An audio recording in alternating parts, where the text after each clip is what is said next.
नमस्कार प्रिय साथियों। पिछले गुरुवार हमने भगवत गीता अध्याय 10 के श्लोक 11 से 20 का अध्ययन किया था। उन श्लोकों में भगवान श्री कृष्ण ने अर्जुन को बताया कि वे कैसे ज्ञान, करुणा और अध्यात्म के स्रोत हैं।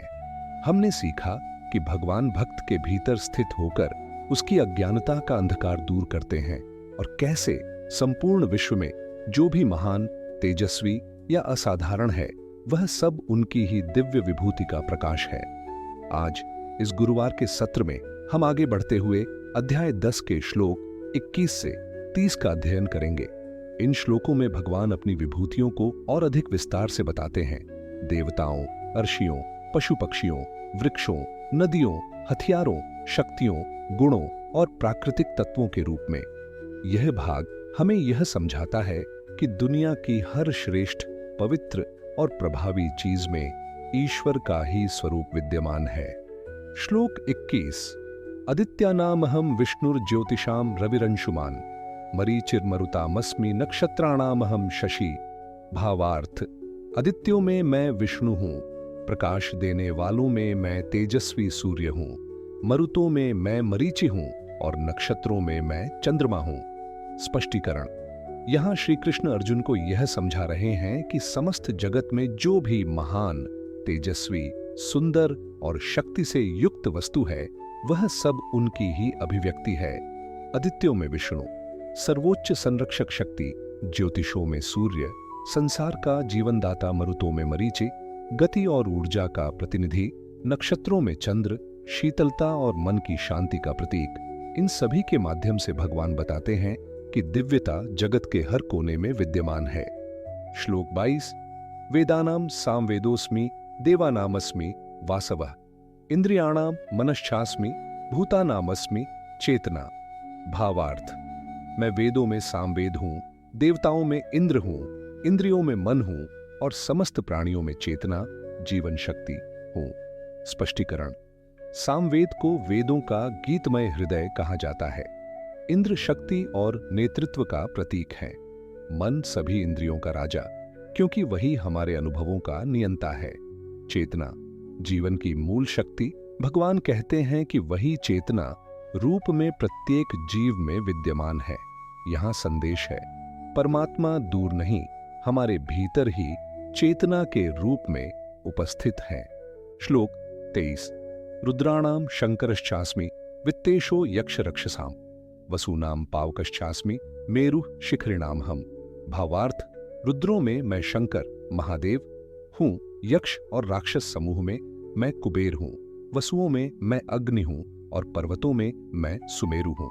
स्पष्टीकरण: यह श्लोक दर्शाता है कि शंकर विनाश और पुनर्सृजन की शक्ति, कुबेर धन व समृद्धि के संरक्षक, अग्नि शुद्धता और परिवर्तन की शक्ति, सुमेरु पर्वत स्थिरता, विराटता और आध्यात्मिक ऊंचाई का प्रतीक। भगवान अर्जुन को यह दिखा रहे हैं कि सृष्टि का हर पहलू, विनाश, धन, ऊर्जा, स्थिरता सब उन्हीं के रूप हैं। श्लोक 24। पुरोधसां च मुख्यम माम विद्धि पार्थ बृहस्पतिम सेनानी नामहम स्कंधः सरसामस्मि सागरः। भावार्थ: हे पार्थ, पुरोहितों में मैं बृहस्पति हूँ, सेनापतियों में मैं स्कंद कार्तिकेय हूँ और जलराशियों में मैं समुद्र हूं। स्पष्टीकरण: बृहस्पति ज्ञान, धर्म और श्रेष्ठ आचरण के आदर्श, स्कंद शक्ति, साहस और युद्ध नीति के प्रतीक, समुद्र गहराई, असीम ऊर्जा और रहस्य का प्रतीक। इन सभी महान गुणों का स्रोत स्वयं भगवान ही है। यह संदेश स्पष्ट किया गया है। श्लोक 25। महर्षिणाम भृगुरहम गिरामस्म्येकमक्षरम यज्ञानाम जपयज्ञोस्मि स्थावराणाम हिमालयः। भावार्थ: महर्षियों में मैं भृगु हूँ, शब्दों में मैं एकाक्षर ओम हूँ, यज्ञों में मैं जप यज्ञ हूँ और स्थावर अचल वस्तुओं में मैं हिमालय हूँ।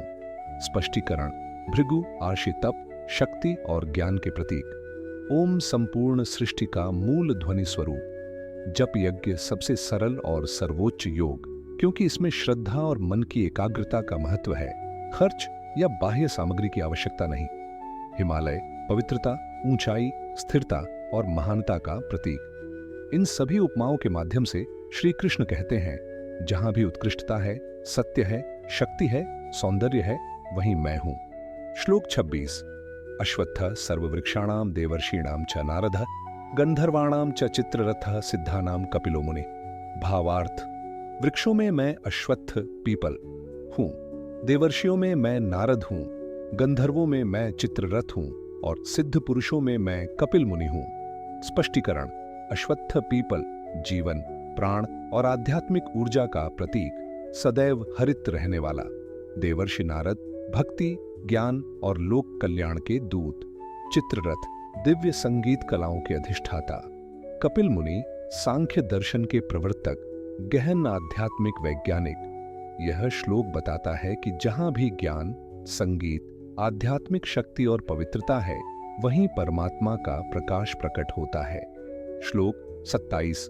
उच्चैः श्रवस्माश्वानां विद्धि मां मृतोद्भवम् ऐरावतम गजेंद्राणाम नराणाम च नराधिपम।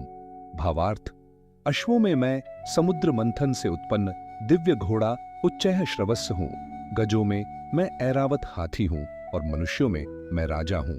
स्पष्टीकरण। उच्चैः श्रवस गति, बल और तेजस्विता का प्रतीक, ऐरावत महाबल, गौरव और शौर्य का द्योतक, मनुष्यों में राजा, नेतृत्व, प्रशासन और व्यवस्था का प्रतिनिधि। यह श्लोक संकेत देता है कि श्रेष्ठता, सामर्थ्य और नेतृत्व के मूल में दैवी शक्ति ही कार्य करती है। श्लोक 28। अयुद्धा नामहम वज्रम धेनु नामस्मि कामधुक् प्रजनश्चास्मि कंदर्पः सर्पाणामस्मि वासुकिः। भावार्थ, अयुद्धों में मैं वज्र हूं, गायों में मैं कामधेनु हूं, संतान उत्पन्न करने वाली शक्ति में मैं कामदेव हूं और सर्पों में मैं वासुकी हूं। स्पष्टीकरण। वज्र अजेय शक्ति का प्रतीक, कामधेनु समृद्धि, पालन पोषण और दानशीलता का प्रतीक, कामदेव सृजन की प्रेरक ऊर्जा, वासुकी शक्ति, संतुलन और जिम्मेदारी। सागर मंथन में वही रस्सी बने थे।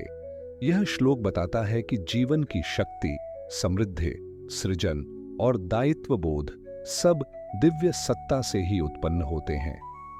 श्लोक 29। अनंतश्चास्मि नागानां वरुणो यदसामहम् पित आरार नामर्यमा चास्मि यमः संयमतामहम्। भावार्थ, नागों में मैं अनंत हूं, जल देवताओं में मैं वरुण हूं, पितरों में मैं अर्यमन हूं और संयम करने वालों में मैं यम हूं।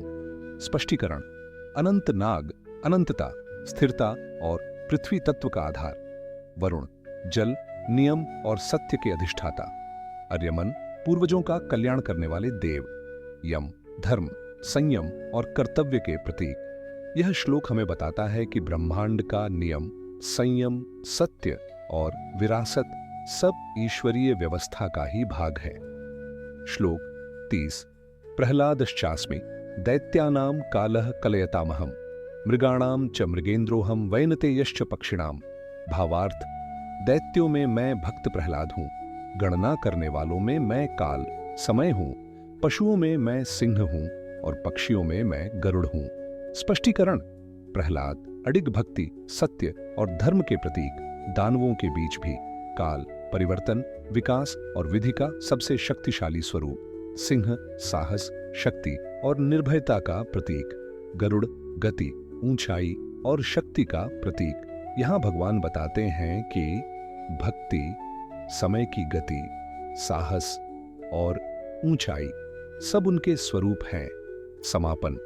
आज के श्लोकों से हमें एक गहरा संदेश मिलता है कि ईश्वर किसी विशेष स्थान या रूप तक सीमित नहीं, बल्कि जहां भी उत्कृष्टता, शक्ति, सौंदर्य, बुद्धि, करुणा, धर्म या सामर्थ्य दिखाई देता है, वहीं भगवान की दिव्य ऊर्जा चमक रही होती है।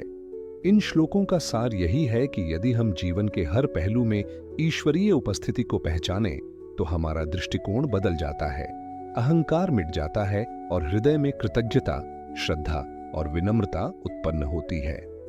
अगले गुरुवार हम अध्याय 10 के श्लोक 31 से 42 का अध्ययन करेंगे, जहां भगवान अपनी विभूतियों को और भी व्यापक रूप में बताते हैं और अंत में इस अध्याय का सार समझाते हैं कि जो भी विलक्षण, अद्भुत और आश्चर्यजनक है, वह सब मेरी ही झलक है।